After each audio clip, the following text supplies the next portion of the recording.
This PowerPoint covers the final report.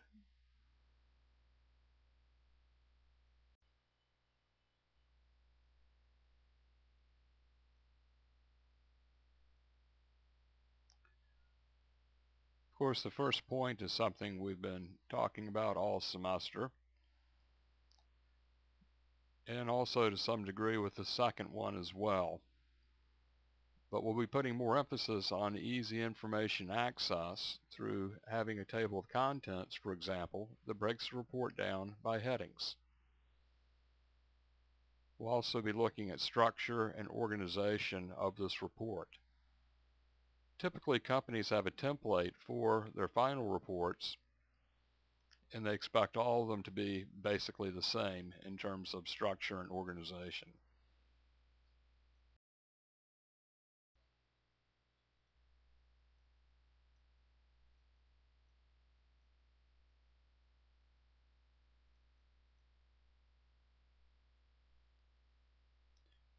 These are the elements of the final report, and this is the order in which I would like for them to appear in your final report. You notice that the works cited list might be a type of an appendix.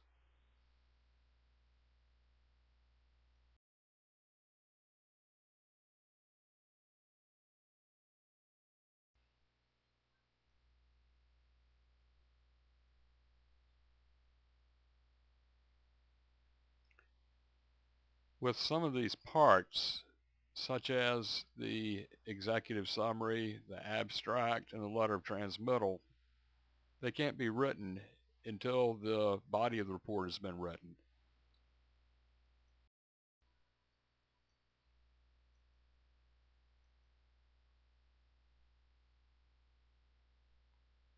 And so it does have to be assembled. It is going to be a long report. However, about the first 5 or 6 pages do consist of this prefatory material. Copying and inserting is a good way to put the report together so that different people can work on different parts.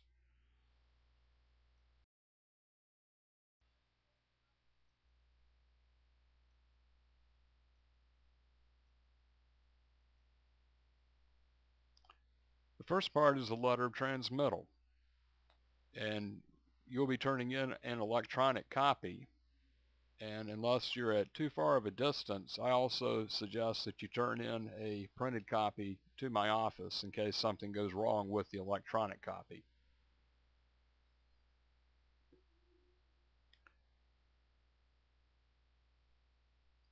But it is attached to the report or placed on top of it, not a part of it. Traditionally, these have been filed in different places. And the letter format is customary even for internal reports, and I do want you to use letter format, not memo format.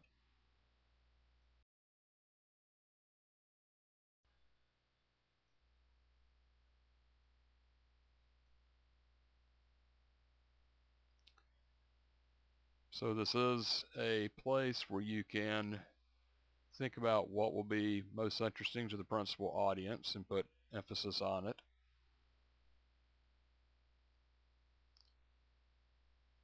If there are any errors or omissions, they can be noted here, especially after the report was printed.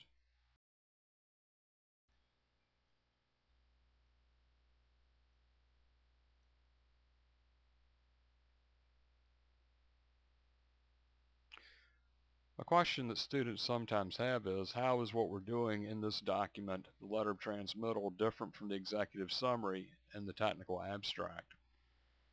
And the best answer to that, I think, is that it's similar to the preface of a book in the sense that the letter of transmittal isn't so much about the subject of the report as it is about the report itself. It's an introduction to the report as a document.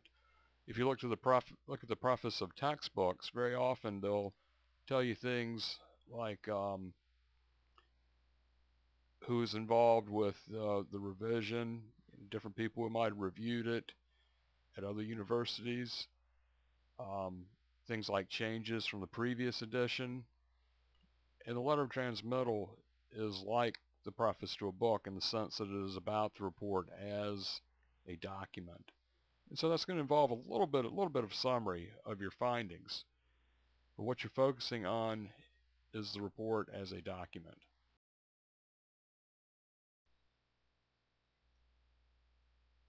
So for example, you might acknowledge anyone who gave you help with getting materials that you needed to write the report.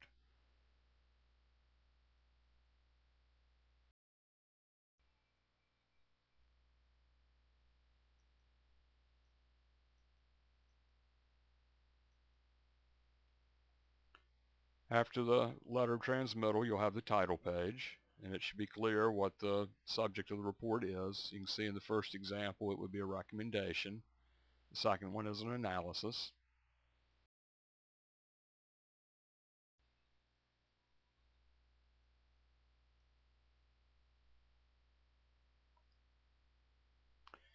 You want to be sure that you have both the reader's and the writer's positions. And organizations could conceivably be plural there, especially if you're have the scenario of one company doing something else for another company.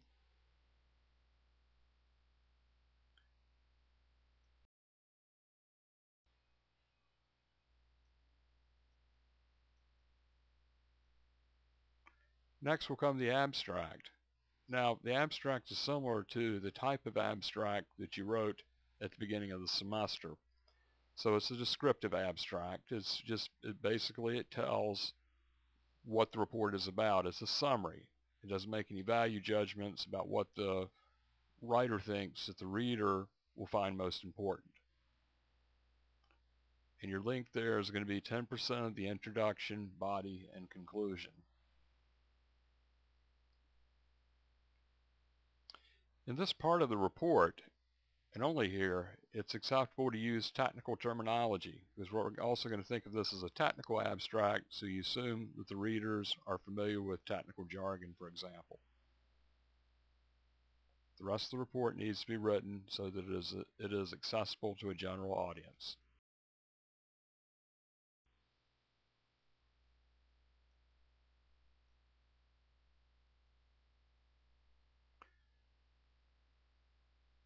One way of thinking of it is that it is kind of like the table of contents written out in paragraph form.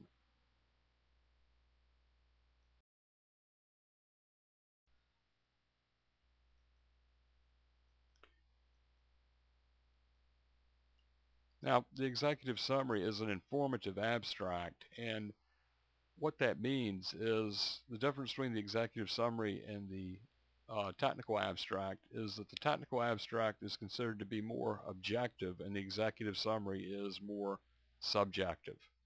The way in which the executive summary is subjective is that the writer makes a value judgment about what the reader will find most important about this report and then goes into more detail.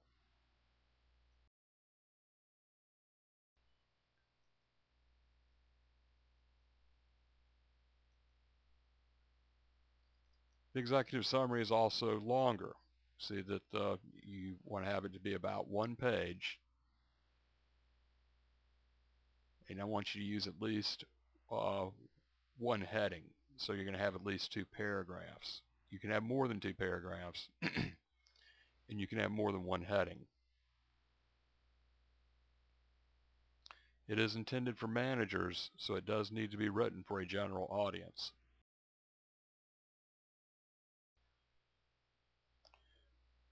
The last point on this slide, I think, is important, that it is considered by many to be equal in importance to the entire report. It's more likely to be read, is what that means.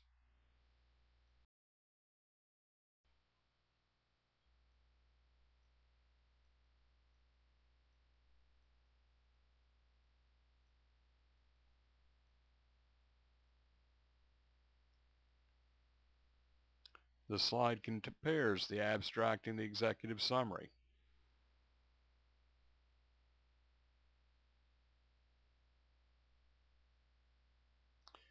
The abstract will have one heading in the sense of having a title.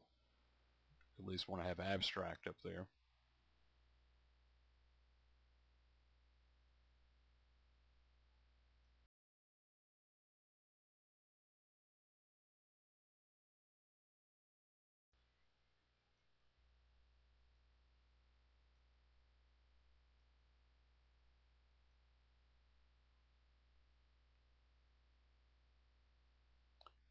Next comes the table of contents.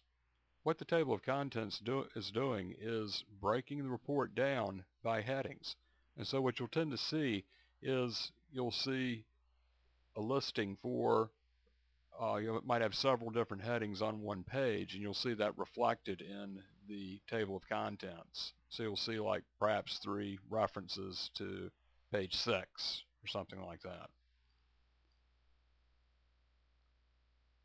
Having a table of contents like this allows your readers to scan down it and see the parts of the report that they will need to read. The longer a document is in the workplace, the less likely it is to be read from start to finish by everyone who comes into contact with it. People tend to read for information they need to know.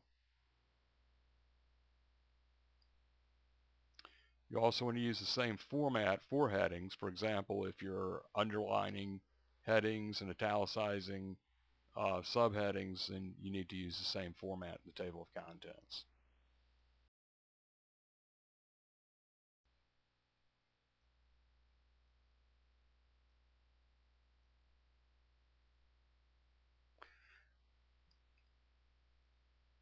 It's good to keep in mind these aspects of formatting and how the size and the darkness of font, for example, tend to be considered more important.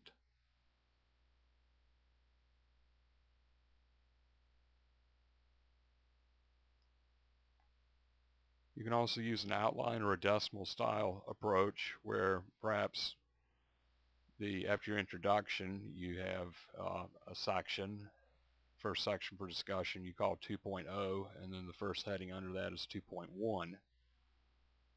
Or you could use an outline with Roman numerals and letters.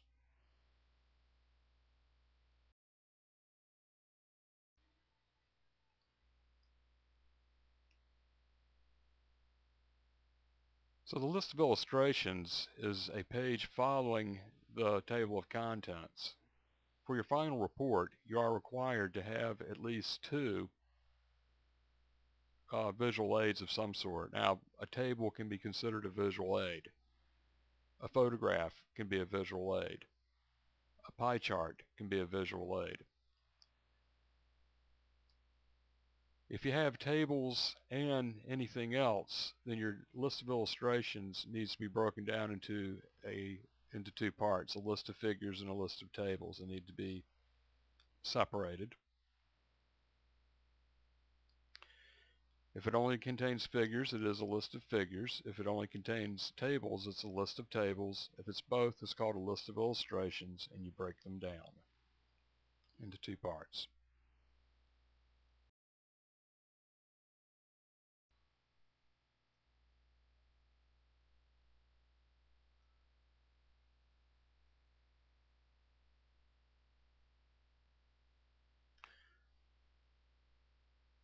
If you decide to do a glossary, you can do it as an appendix, or you can put it right after the introduction.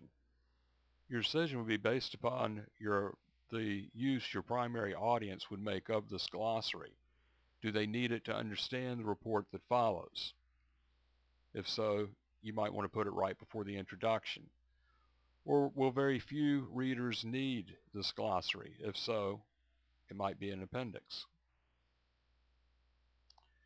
You'll be able to see an example of a final report, by the way, related to the readability research that I did for Medtronic to kind of concretize all this.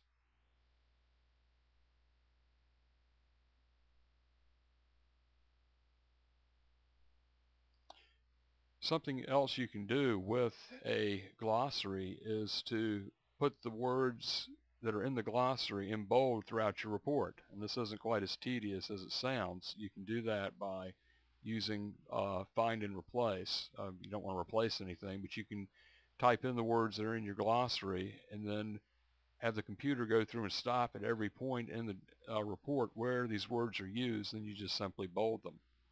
But of course, for that to be useful, you need to let your reader know what it is that you're doing. And that could take place in an introduction to the glossary.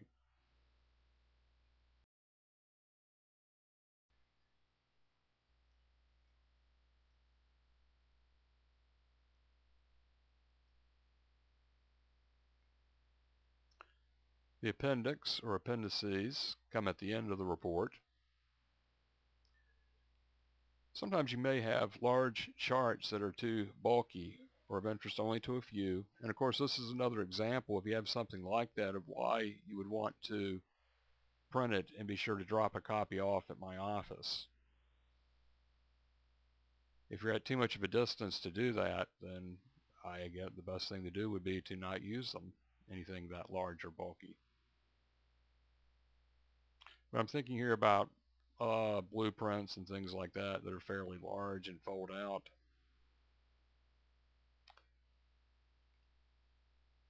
Sometimes you may have a fairly long table that has a lot of data in it that you think some readers might be interested in seeing. And of course, if you have a works cited section, that would be an example of an appendix.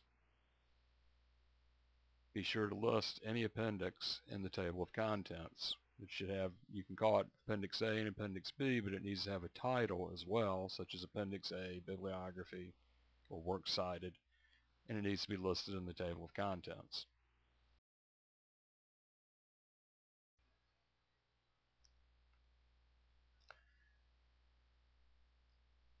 And of course, what does come between the prefatory material, the letter of transmittal, the technical abstract, executive summary, and all that sort of thing, and the appendices, and that would be your introduction, body, and conclusion. I do want you to use headings liberally. Remember that you need at least 2 visual aids.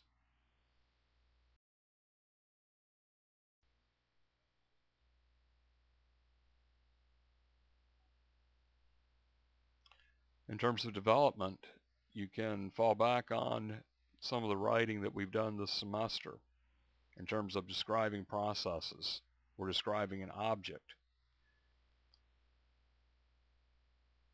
One thing you need to be aware of is that it could be that a set of instructions would be relevant, but I think what happens in most reports is that the writers end up describing processes. And you do need to be aware of active versus passive voice issues there, and try to use the active voice whenever you can.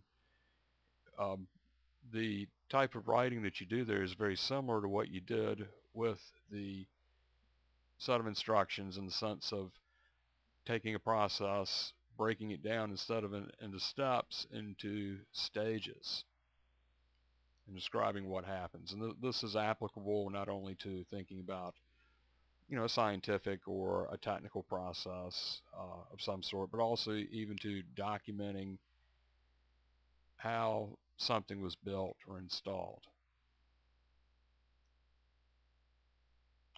In terms of the extent to which your report should be persuasive, of course, you want to maintain a positive tone, and you would be trying to convince your readers that the report was done well, and that they would want to return to your company for more business. Or if you're doing an internal report, that your area would be once again entrusted with this type of responsibility.